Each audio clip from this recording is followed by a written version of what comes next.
3, 2, 1. Yesterday, my wife and I completed our third 10-day Vipassana meditation course at the Southern California Vipassana Center.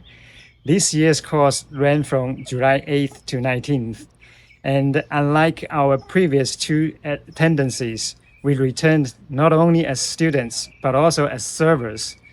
That one change allowed us to experience the course from an entirely different perspective. Serving turned out to be an important part of practicing Vipassana meditation.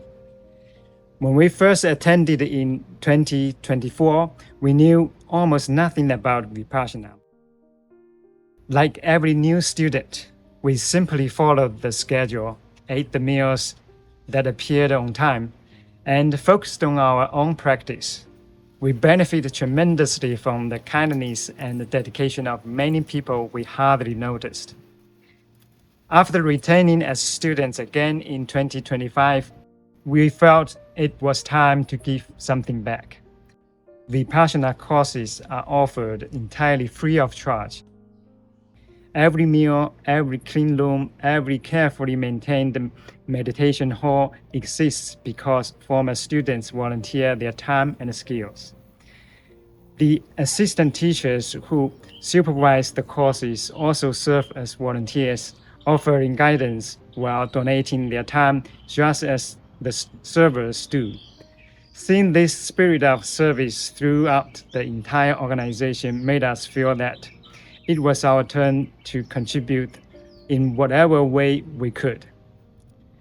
This time, the center happened to be short of servers than usual, so we signed up.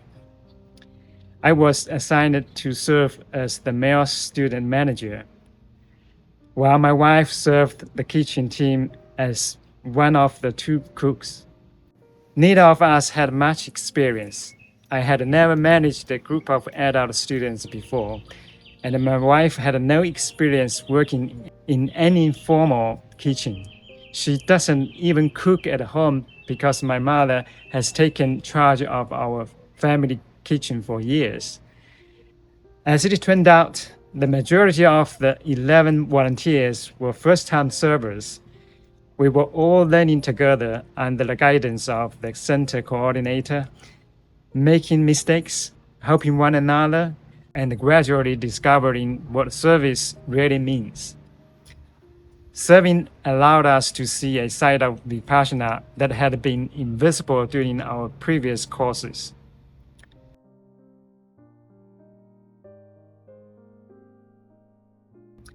As the male student manager, I witnessed many of the struggles that first-time students experience. Some arrived without fully understanding the commitment they had made, although the course information clearly explains the rules beforehand. A few students either overlooked them or underestimated their importance. The 10-day course asks students to remain on the center grounds for the entire retreat, observe noble silence, attend all required group sittings and evening discourses, and temporarily set aside other meditation methods, religious rituals, and spiritual practice so they can give Vipassana a fair and complete trial. For some people, this adjustment proved difficult. Occasionally, when reminded about the rules, a few students become frustrated. One student decided to leave on day 2. I couldn't help wondering afterward whether I could have handled this situation better or responded to his struggle with greater patience. Or perhaps there was nothing I could have done. Still, I felt sorry for that student, and the experience became another lesson in compassion, humility, and non-attachment. A few other students also chose to leave before the course ended. Fortunately, the great majority stayed for the entire course.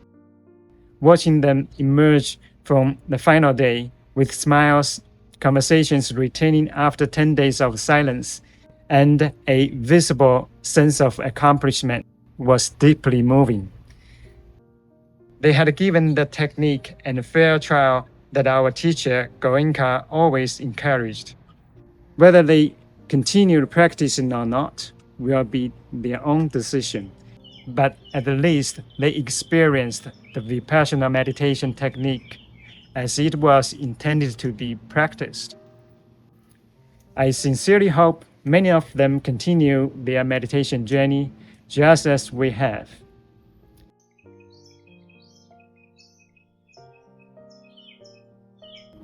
My wife discovered another invisible world.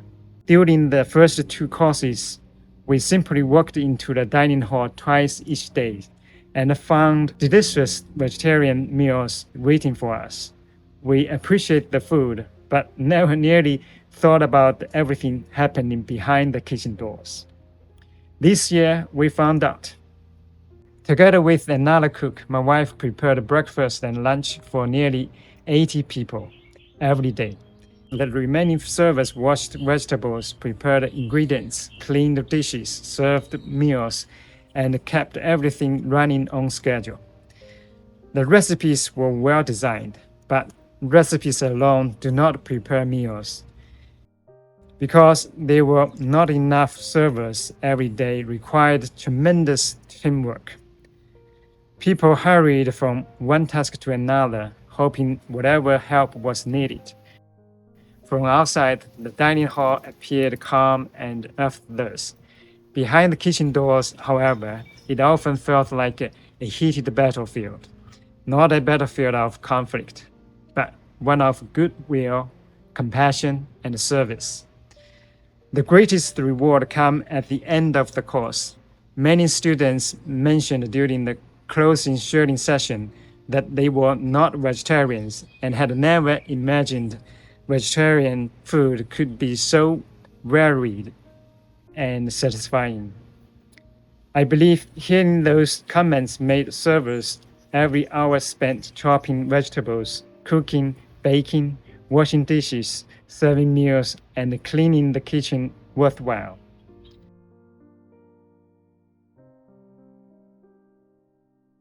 This third course changed our understanding of Vipassana in an unexpected way.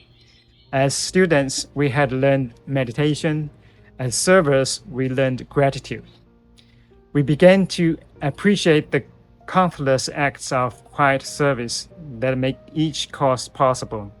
Every clean room, every freshly cooked meal, every meditation cushion neatly arranged in the hall exists because someone, often unseen, has chosen to serve. That realization itself became part of our practice.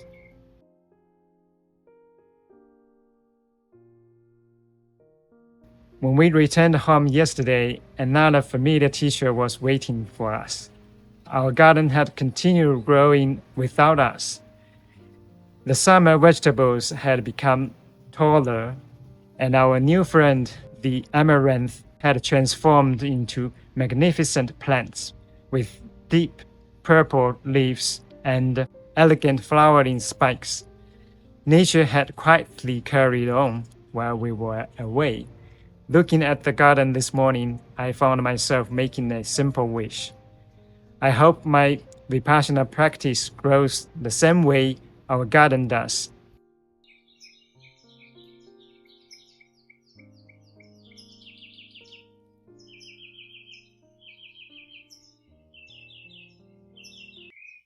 Thank you for watching. If this was helpful or inspiring, please give it a like, share, subscribe, and tell me what you're growing in the comments. See you next time in the garden.